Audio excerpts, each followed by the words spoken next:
ఆమెకి ఫోన్ చేసి చెప్పినప్పుడు ఆమె అలా నేను ఆమె మాట్లాడిన దాన్ని బట్టి ఆమె 50 సంవత్సరాలు ఉంటాయని అనుకున్నాను.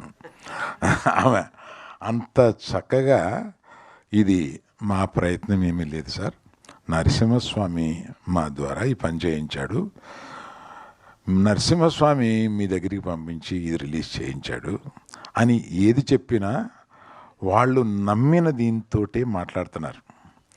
సరే, దర్శకుడితోటి ఈరోజు మాట్లాడాను, అశ్విన్ కుమార్ గారితో. ఈ హంబుల్నెస్లో 2 రకాలు ఉంటాయి. హంబుల్నెస్ని ప్రజెంట్ చేస్తారు కొంతమంది, హంబుల్నెస్ని రియల్గా ఇక్కడ ఫీల్ అవుతూ ఉంటారు కొంతమంది. ఆ హ్యూమిలిటీని, హంబుల్నెస్ని రియల్గా అశ్విని దగ్గర నేను చూశాను.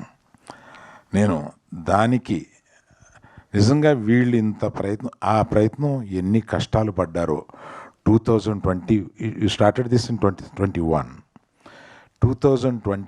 నుంచి ఇప్పటి వరకు ఈ సినిమా తీయడానికి ఎన్ని కష్టాలు పడ్డారో అది పొద్దున చెబుతుంటే నిజంగా వాళ్ళకి మొండితనంతో ఆ సినిమాని పూర్తి చేయాలన్న ఒక పట్టుదలతోటి 3 సంవత్సరాలు దాని వెనకాల పడి దాన్ని పూర్తి చేశారు.